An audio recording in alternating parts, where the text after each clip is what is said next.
请问10月10号跟台湾有什么关系？根本连同一个政权都不是，你知道吗？双十节是1911年国历的10月10号发生在武昌，就是今天的武汉。当天武昌起义的时候，清政府去破获了革命组织，之后要巡线要去抓人啊，抓到就要枪毙，所以变成提早起事，意外的在双十节就打响了那一枪。当天呢，总督府就被攻破了，就被革命军拿下。当时就公推黎元洪。建立了中华民国军政府，所以为什么过去从未使用台湾 National Day？ 因为这个英文名称、宪法和政府文书都没有变更国名，国庆大会就该继续使用中华民国国庆日 Republic China National Day。所以他公开呼吁不要以台湾 National Day， 但他置若罔闻，依来故我，所以呢苦劝无效，形同了如果他在出席，就是为这个东西背书。真正支持台独的人应该要痛斥、痛扁蔡英文这种行为嘛。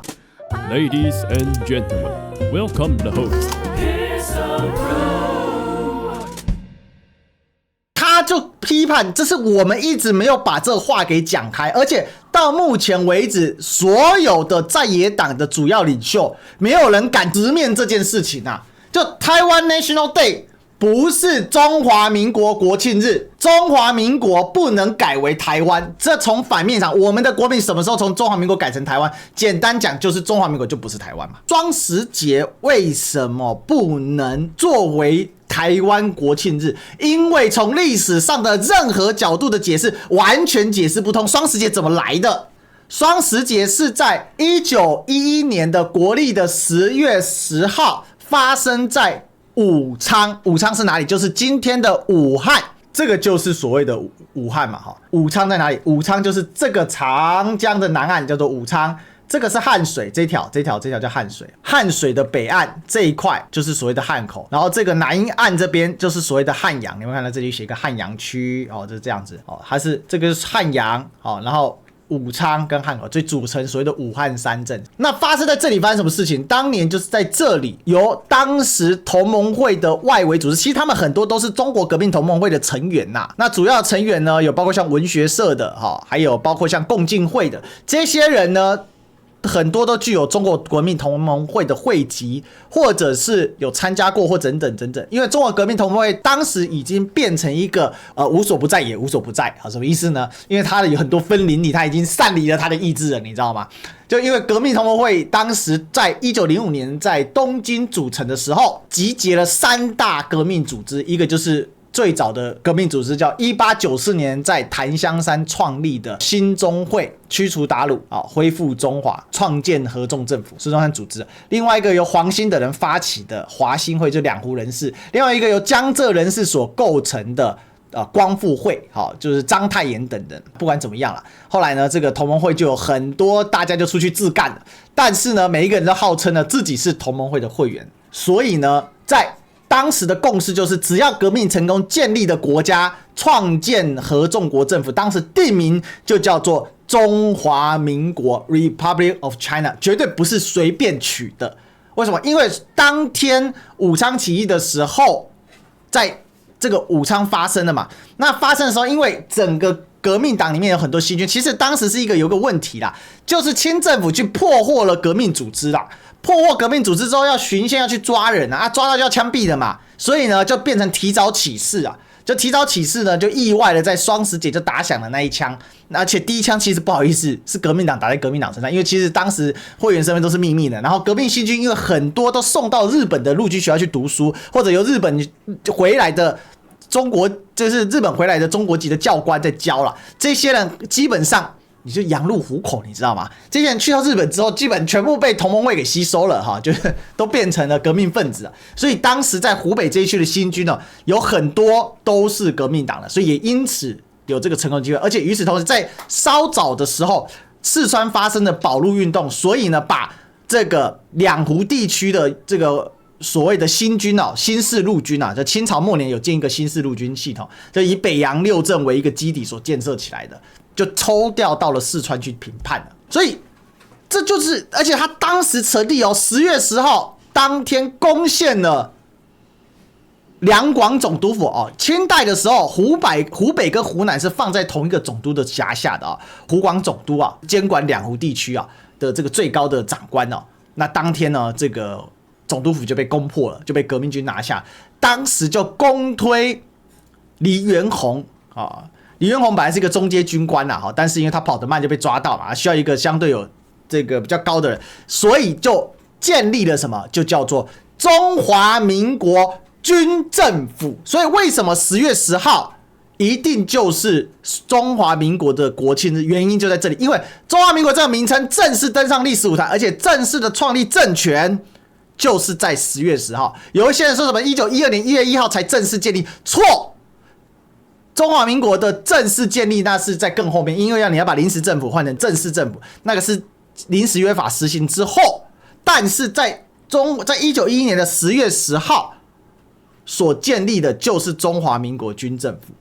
所以为什么要庆祝双十节？为什么中华民国国庆日是10月10号？因为1911年当天所发生的武昌起义，以及后续所引动的辛亥革命，造成所谓内地18省许多省份相继宣布独立，那个独立是独立于清朝政府的管制之下，而产生的这个，我们把这一年叫辛亥年，所以又称为辛亥革命、武昌起义。武昌起义就第一枪，而就在发生在10月10号，元月元日就元旦1月1号元旦的时候，正式在南京确立叫做中华民国临时政府。中华民国临时政府根据各省18省、内地18省的代表公推，最后经过投票选举出来的中华民国首任临时大总统就叫做孙中山，首任临时副总统叫做黎元洪。武昌起义在爆发的时候，请问台湾在干嘛？台湾还在日本殖民的下面啊，还在被日本殖民啊。请问10月10号跟台湾有什么关系？根本连同一个政权都不是，你知道吗？因为1911年10月10号，抱歉，台湾还在日本殖民。台湾什么时候归日本殖民？1895年乙未割台之后，就变成日本的殖民政府所管制。日本殖民政府一直延续到什么时候？一直延续到1945年日本政府投降为止。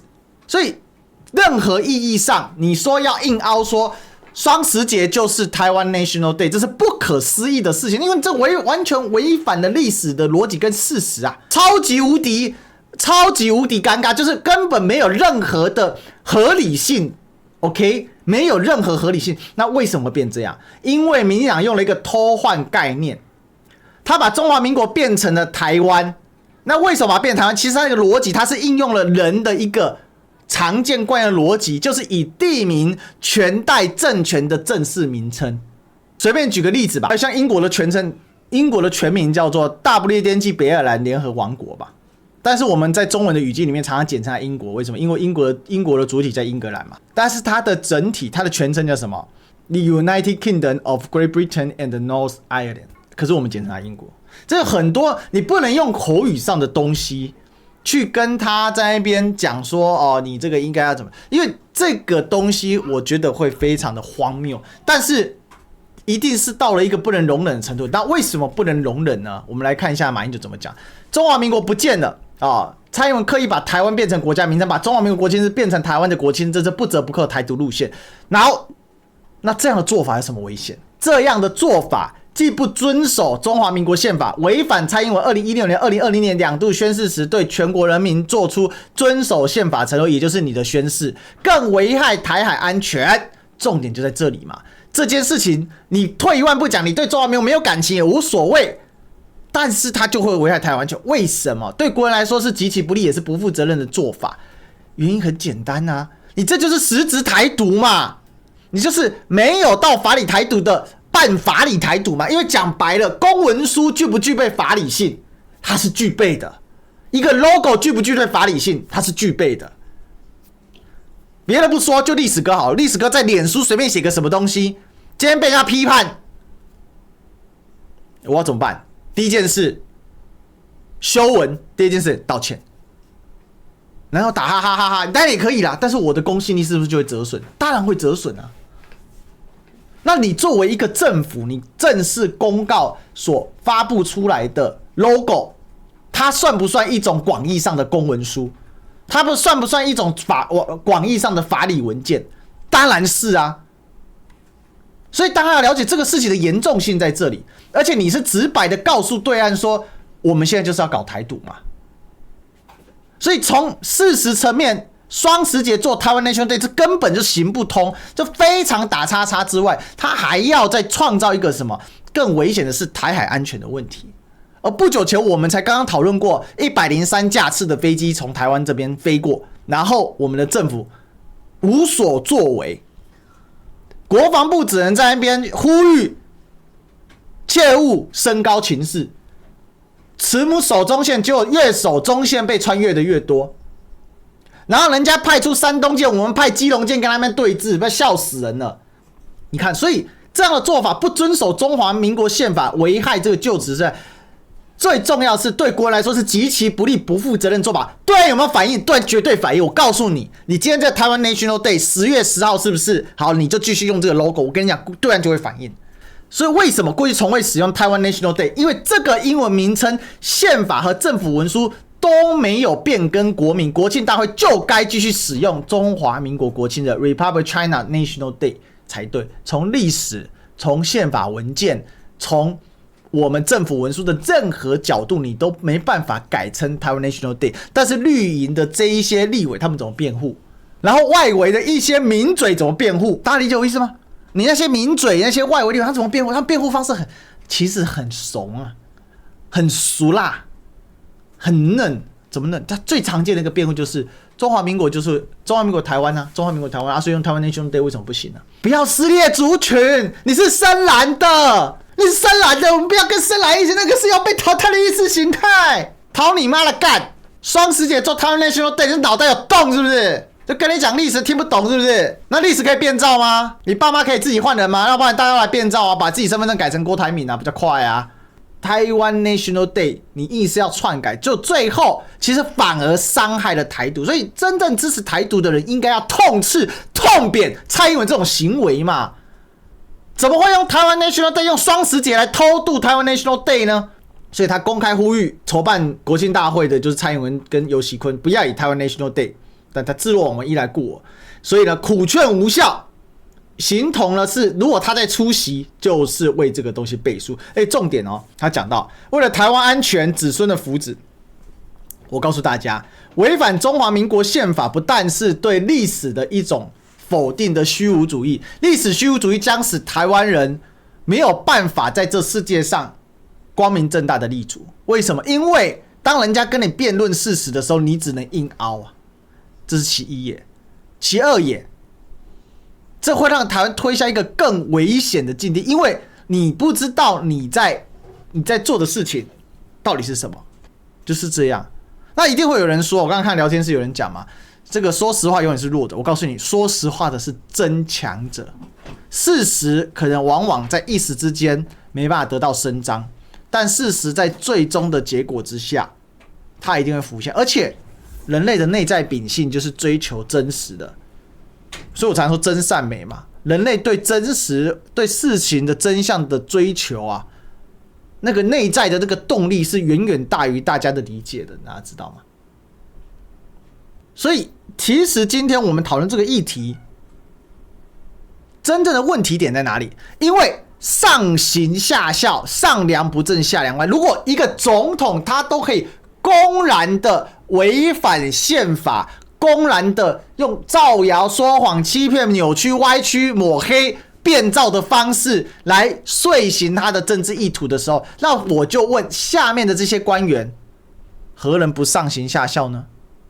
所以我们对于真相的追求，我一直说这叫做人性的内在秉性，这是没有办法去回避的事实。而今天台湾之所以那么畸形的道理，就是我们有些人他为了自己的欲望，他去扭曲了真相，而甚至呢，他把对于真相追求的人，他把他打成中共同路人，他把他打成卖国贼，他把他打成民族的叛徒。这种还是真正民族的叛徒，就是民进党嘛，就新潮流嘛，这些假台独嘛，真台独我佩服，假台独垃圾，假台派垃圾，变造历史的人垃圾，扭曲真相的垃圾，把人家抹红的人垃圾，这就是句垃圾。还有什么好说的？那它就是崩解人类社会的最基底啊！所以当一个社会要崩解的时候，我就请问台湾会有实力吗？台湾实力会强吗？当然是不可能嘛！我们今天台湾经济成长率要多少？啊，我们政府还在伪造啊！明明今年可能连保1都保不到，我们的主计处还继续的在造假，说我们今年有1.9。那请问我们这个国家怎么运作下去？没有可运作之可能性。就算有，它也是残破着运作，然后它越来越弱，然后问题越来越多，弊病丛生，它形成一个负向圈，因为没有人愿意去真实的面对问题的本身，而是他是忙着解决提出问题的人，从内部就瓦解。所以自古以来，国之亡，亡于内患而耻大于外患。外患会出现，是因为内乱产生了，因为你自己弱了，人家才会怎样？人家才会有外患。